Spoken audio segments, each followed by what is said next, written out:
Hello and welcome in Chiefs Kingdom to Chiefs Latest. This is your one-stop spot for everything Kansas City Chiefs in 15 minutes or less. It is your host, Calvin Silvers. Happy Thursday. We are at that special time of the week. No, not because it's Friday Eve, but because it's Thursday night football, and we're blessed with football for the next 4 days. Now, tonight's matchup, Bills-Dolphins, is it the most intriguing? Not necessarily, but you never know with those divisional matchups. But there is one thing I'm going to be watching.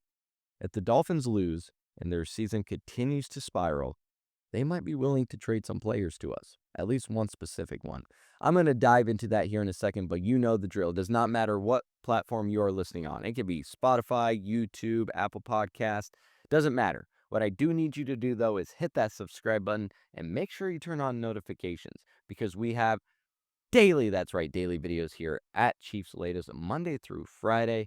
It's week 3, folks. It's only going to keep picking up. So go ahead, hit that subscribe button, turn on those notifications, as it not only helps me and the channel, but it's going to help you stay up to date with everything Kansas City Chiefs. Now, I don't usually do this. I don't usually go over the injury report, but there are some things I do want to talk about because after Wednesday's practice, there is a mixed bag and some shakeups, but I think it's going to be good for not only the Giants, but for the future of this team. Mike Dana, Christian Fulton, they both missed practice on Wednesday, and it's a gut punch to a defense that was finding some footing in week 2. They bounced back from that week 1 disaster against the Chargers.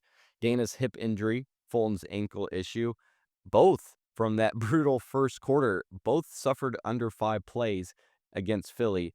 It does have me a little worried, especially Fulton, because we brought him in to form a dynamic duo with Trent McDuffie, who's one of the best cornerbacks in the league, but where has he been? Fulton's been a ghost so far. Fulton's 2 snaps in week 2. He got torched in week 1 with a 52.8 PFF grade. He's a liability right now because of his injury. And then he carries that history of never playing a full season in 6 years. That makes this 2-year, $20 million contract look like a potential misstep. As they say, availability is the best ability. You have to be available. Dana only played 3 snaps in week 2 before that hip injury. His status for week 3, right now it's unknown. It's undetermined. On the flip side, however, though, Jalen Royals, Xavier Worthy, they were both back at practice on Wednesday. And the huge thing is there was no limitations. Royals' knee tendinitis has kept him out since mid-August, so he hasn't been able to get reps. But his return, alongside Worthy's, whether you agree it should be this soon or not, it's a change of scenery that this passing attack truly needs. Let's look closer at this. Fulton's absence forces McDuffie out of his natural slot position. And then if you go to Dana, his injury thins our pass rush that's already not creating pressure. But if Worthy and Royals can stretch the field, we might finally see at least some life on the offense. But then again, the defense did find some footing in week 2. So if Fulton can't play, Reed and Spags, they should turn to and test their rookie cornerback in Noel Williams. He was targeted 3 times and allowed just 1 catch for 1 yard last week. I'd look at him to step up, give him a few more snaps on the defense. Let McDuffie go back to the slot where he thrives. But if we're going back to the offense, bringing Worthy back this early, it scares me because of the re-injury. So to protect him, to make sure he's not suffering big hit after big hit, you might have to put him on some kind of snap count. And if that's the case, if he's limited, then Thornton stays as the deep threat. We saw him and Mahomes try to connect or late in last week's game. So in my eyes, Dana and Fulton, them missing practice, it's more frustrating losses because, like I said, with Fulton especially, you're paying him $20 million for 2 years. And you knew he had that injury history. So it's making this deal look a little shady. But how do these injuries affect Sunday's game plan? That's going to be the next transition here for us because losing a veteran like Dana, it's not ideal when it comes to experience, but stick with me here. This could be a silver lining, and I hate to say that because you never want to see someone get injured for someone else, but this could be a silver lining for a Chiefs pass rush that's been shaky through 2 games. It's barely getting any pressure. It's barely getting after quarterbacks, and now injuries are going to force Spags to shake things up against the Giants. It's honestly just been embarrassing. We've only had 5 sacks. We have a dismal 30th ranked PFF pass rush grade. And not only that, your two top pressure guys are safety Chamari Connor and your linebacker Drew Tranquill. It's not Chris Jones. It's not George Karlaftis, even though they're sitting back with their big contracts and getting all this money. Dana, not much better, as 0 pressures in 29 snaps. That's not cutting it either. So his absence opens the door for rookie Ashton Gelati to show his relentless motor. Yes, Charles Omenihu, a proven vet, probably and could anchor this spot as well, but don't sleep on Gelati's spark. He recorded that tackle for loss against Philly. On offense, Jalen Royals' return to practice is huge as well. 4.42 speed, has that Rice-like playmaking that's going to exploit defenses. But he's got to shake off the rust. Like I said, he's been out since mid-August. If he's going to make a real impact for this passing attack, that rust has to just be shaken off. And when is that going to happen? Well, it's going to happen just by easing him in through these games. But I'm really focused on the defense. This is a chance to fix the pass rush. It's a chance to ignite a offense. And it's a chance to do this against a Giant squad that is kind of wobbly. That pass rush, 5 sacks through 2 games, 2 from Tranquill, 1 from a team sack because of Jalen Hurts' fumble, and 1 from Norman Lott as well. 36.8% pressure rate on dropbacks. I need to bring it up again because this is crazy to me. 30th in PFF pass rush grade. Gelati had 1 pressure in 14 snaps. He only had 9 snaps in week 1, and then with that injury, he was forced into 28 snaps in week 2. So they do have some trust in him there. Omenihu, who could anchor that spot, has 0 sacks through 2 games. So why not go with the rookie? Why not see the upside? If you want to go back to the offense and look at Royals, bringing him back, yeah, there might be some rust, but he has that ability. 15.2 yards per catch. 21 touchdowns over 2 seasons at Utah State. And this is a Cowboys defense that allowed 343 passing yards and 478 total yards against Dallas. So Spags is going to have to dial up some creative blitzes to compensate for the weak D-line that we have right now. You might have to lean on Omenihu's experience, or you're going to have to turn to Gelati and hope that energy is enough to pressure Russell Wilson. If Fulton's out for this game or for a while, keep McDuffie in the slot. Give Noah Williams some chances. Let's see what he can do against these Giants receivers.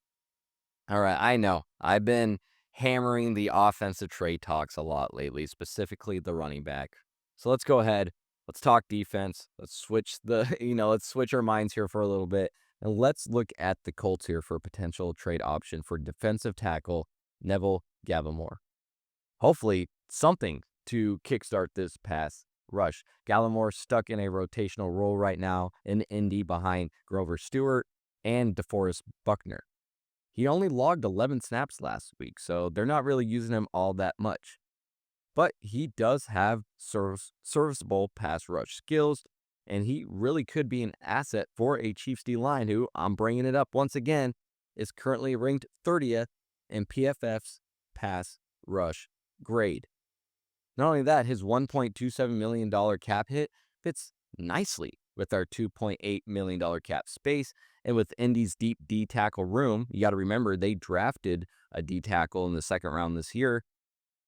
It's going to make someone like Gallimore expandable for the right price, which I think is a late round pick.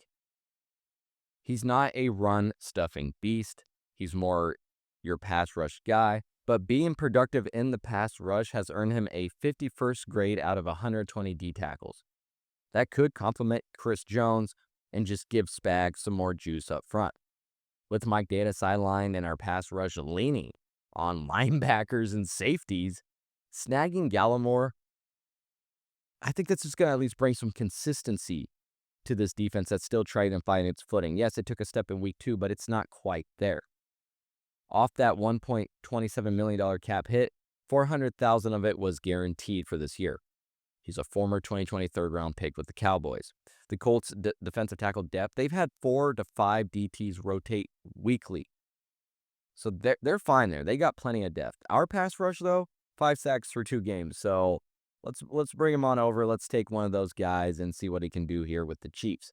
Spags can plug Gallimore into sub packages to spell some of the big names at least, and then boosting pressure rates without overtaxing a vet like Omenihu or relying too much on rookie Gelati, who might not be quite there yet. Don't want to rush him too soon. But pair Gallimore with Jones on obvious passing downs, exploit his pass rush burst. It's going to free up Karlaftis to focus on the edge sets. So offer a 6th-round pick. That's fine. Leverage Indy's death in Gallimore's expiring contract. I think Beach would be smart for that. I think trading for him could spark the Chiefs' lifeless pass rush, especially with Mike Dana out, especially with Indy having a crowded defensive tackle room. It's an affordable deal. But is it the needle mover that we need? That is the question that the Chiefs and yourself have to keep playing in your mind. Is it a needle mover, or are we just keeping sideways? We got to get better. I thought we had a pretty wide open Super Bowl window. Right now, it's slowly closing. But yeah, we're going to go back now to the offensive trade targets. You thought you were going to get through an episode with that one, but we're sticking with the running backs. And the newest name on the block, the newest name floating around is Miami Dolphins running back Devon Achane. Miami's 0-2 start. They have losses to the Colts, have a loss to the Patriots.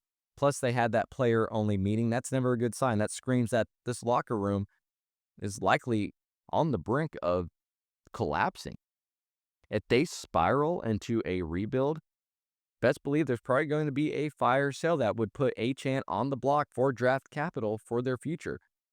And if that's the case, the Chiefs should be walking and being up first in line. We talked about Gallimore's, how that fits our cap space. Well, get this.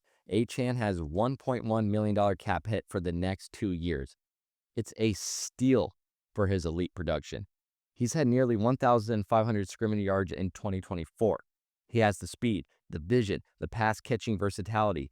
He plays well in zone schemes. Everything that Pacheco isn't right now. Everything that Kareem Hunt isn't right now. He's not a short yardage bruiser, but he has top 5 open field elusiveness. He has that explosiveness once you get him into the open field. If that's the case, it's going to force these defenses that have just been sitting in too high safeties out of that, and it's going to allow Mahomes to hopefully cook a little bit. It's a little bit more of a trade cost here, probably a 4th or 5th round pick, but I would pounce on it if Miami's season implodes further, which we could see tonight. If you insert Achane as the lead block in zone running plays, use his speed to exploit the cutback lanes, use his receiving skills to stretch defenses on screens and checkdowns, this offense is just brand new. Pair him with Pacheco for a dynamic 1-2 punch, reduce the reliance on Hunt's short yardage role, and you allow Rashard Smith time to develop without pressure. I would offer a, next year 5th round pick. You get a game-breaking ability at a bargain. Achane is truly a perfect trade target for the Chiefs to ignite this run game. And with his cheap contract, yes, he might ask for a lot more down the road, but right now, you get him for cheap. His explosive playmaking, it's tailor-made for Reed's system. So we might just have to hope that the Dolphins lose, and hopefully they lose badly to the Bills, because that just makes this trade even more likely. Well, that is all that I have for you on this lovely Thursday. Let me know in the comments what you think about letting Ashton Gelati or even someone like Noah Williams get more snaps in week 3, a dire week 3. Or let me know what you think about adding, Gallimore, or what you think about adding Achane. If you haven't already, hit that subscribe button. Once again, you're listening to Cheifs Latest. I am your host, Calvin Silvers. And until next time, have a good one.